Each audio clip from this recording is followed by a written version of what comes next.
Hey guys, this is Fabian with Found Training Center, and today we're covering the introduction of the e-collar. So I'm going to grab one of my dogs that is currently here. He's a Malinois that we've been introducing the e-collar for now for a couple of weeks, but I wanted to demonstrate a couple of the steps that we follow in order to get a dog to be proficient in understanding the e-collar.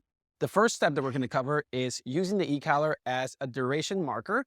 That marker that we're going to use is good, and we want the dog to identify that good means you're getting food. But if we transfer that value to a low-level stimulation, we want that stimulation to mean good, stay there, I will bring food to you. So we're just grabbing something they already understand and now placing it and giving it a different value using e-collar stimulation. So in theory, what I want the dog to do is sit in front of me. I tap the button on the e-collar, he feels it, and that means I'm going to give you food. And that's the first thing I want the dog to understand. The second step to introducing the e-collar is going to use the e-collar stimulation as a marker for behaviors that we are asking. For example, if we ask the dog to go to place, when we send the dog to place, I will press the button and I will go and give them food. If I ask the dog to get into a heel, I will press the button and give them food. If I ask the dog to do a sit and a down, I will ask the same thing. And that's going to generalize the overall stimulation for the dog, saying, hey, when you feel this at this specific level, it means food. And that is the idea that the dog is going to follow throughout the entirety of the e-collar training. The third step to introducing the e-collar is now teaching the dog how to turn off the sensation at a level 5, so at the level of positive reinforcement, meaning that I will press and hold the button until they complete the behavior or commit to completing the behavior, and then I will remove that stimulation and give them the food. That's going to indicate, hey, I'm promising you food, follow the instructions that I'm giving you, and when you finish those instructions, that stimulation is going to go away, and I'm going to offer you food. We will later use negative reinforcement in that same manner. Negative reinforcement, meaning the stimulation is a little more intense, therefore uncomfortable, and when the dog gets into the behavior, they relieve that discomfort, and then we still offer food, offering two methods of reinforcement. A, they're no longer being annoyed or bothered by that stimulation, and on top of that, they're now able to get a positive reinforcer, either a ball or food that is also adding to the reinforcement in the routine. In that next step in training, what we want to do is teach the dog to turn off a certain sensation by completing a behavior. That sensation has to be compelling enough or uncomfortable enough for the dog to say, hey, I want to turn this off. I want this annoying thing to go away. Therefore, completing the behavior and listening to what we are telling them to do. That's where we're going to stop in this phase of training. So I want to use an example. At the beginning of training, what we're asking the dog to do is solely identify the e-collar as a source of food, as a source of reinforcement. I have my collar at 5, and now when I press the button, I'm going to offer them food. Tap the button, offer them food. Tap the button, offer them food. One of the ways to gauge whether or not the dog understands this is allow the dog to kind of look away a little bit, not pay attention, and when we press the button and they feel the stimulation, are they engaging with us again? Because that's going to tell us that they're paying attention and then they are understanding what we are trying to teach them, which is anytime you feel this, there's food available for you. So again, the dog sitting in front of us, we're using a stimulation, we offer food. Now, if a dog already knows a marker, we can do something like this. Tap, good, food. Tap, good, food. Tap, good, food. And what we're trying to teach is that this stimulation is a precursor to receiving the good marker or the good cue that they already understand. As time goes on, what we are removing is the good in between the stimulation and the food. Therefore, we go back to that original step, which is just tap and food. Okay, guys, so the next step of using the stimulation in the e-collar would be to use it to mark a behavior and reward. So the dog understands a level 5 as duration, meaning I will give the dog food. Now I'm going to ask for behaviors and therefore use the stimulation to mark the behavior. A good example would be the dog gets on the place board. I ask it to do place. When it gets into the place behavior, I tap the button and I give them food. I lure them into a heel, tap the button and give them food.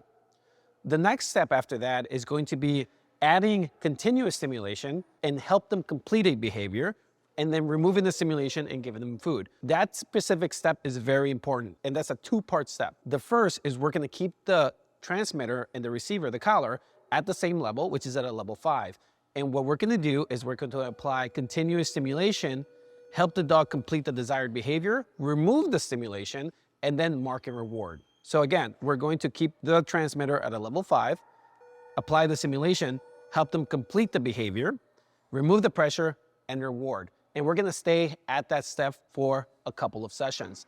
The next step is we're gonna find a motivating level for the dog. A motivating level means that it's a sensation that they feel that brings attention to the collar, and the behavior that we're asking them to do is going to turn off that behavior. And the reason we want to do that is because that's going to create reliability. It's also going to create intensity and speed for those behaviors. And that's a very important step that we're going to cover in a different chapter. All right, guys, so we have Mezzi out for a training session. And so we're ready to start working the process of the e-collar. So he's already in the behavior, and I'm going to start pairing the behavior. So I'm going to call him Mezzi, sit. And we're just going to pair the stimulation with food. And it looks something like this. Very simple.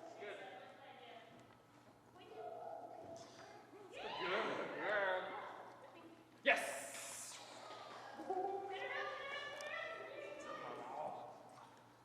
Yes. Okay, so that was the first step. And the first step was to just use the stimulation of the e-collar to teach it as a marker. Now what we're gonna do next is we're gonna use it to mark behaviors, right? For example, it goes something like this. He's already in the place behavior. I'm going to press the button and bring food to him. And that's what I want that to mean. Here's the stimulation. I come in and bring him food. Yes. Good. Now I'm going to yes him off of the place board. Yes. Comes over next to me. I'm going to move him around, put him in a heel behavior, and we're going to mark this here.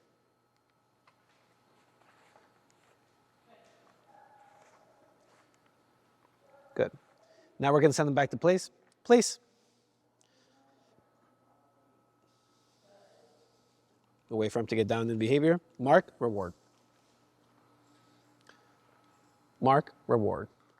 And remember that this is the same thing as if I use this verbal marker. Good. And I bring him food. Good.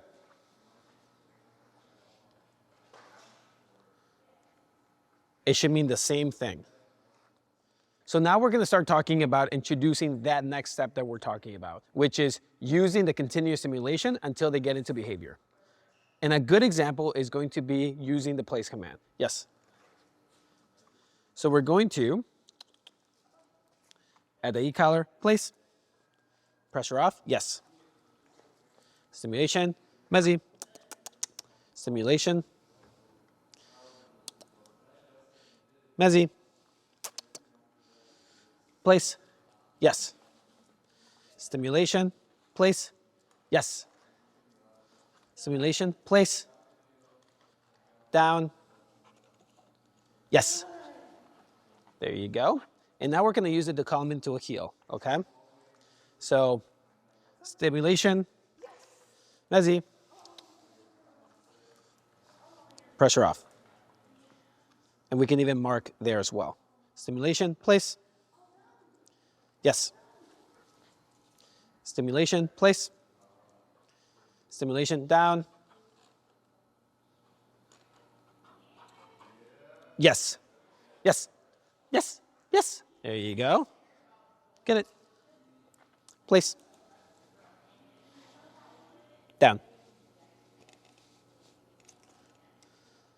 And that's where we're going to wrap up a session with him. Remember that at the moment I was holding down the button for longer than a couple of seconds.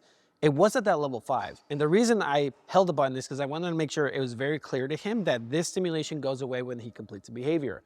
An important thing to remember is that as we increase the intensity of the collar or the stimulation, we're going to decrease the duration of which we apply the e-collar stimulation. Meaning the higher the output, the less we're going to use it, and for the less of a duration we're going to use it. That's really important because we're not going to use a higher level and hold down the button for a long period of time. If we have to do that, that's going to create traumatic events for the dog, and we don't want that. We want to make sure that we stay at a lower level, teach these very specific behaviors, and then when we increase the levels, the dog comprehends what we expect them to do. So guys, we're going to wrap up here. If you have any questions, please reach out to us.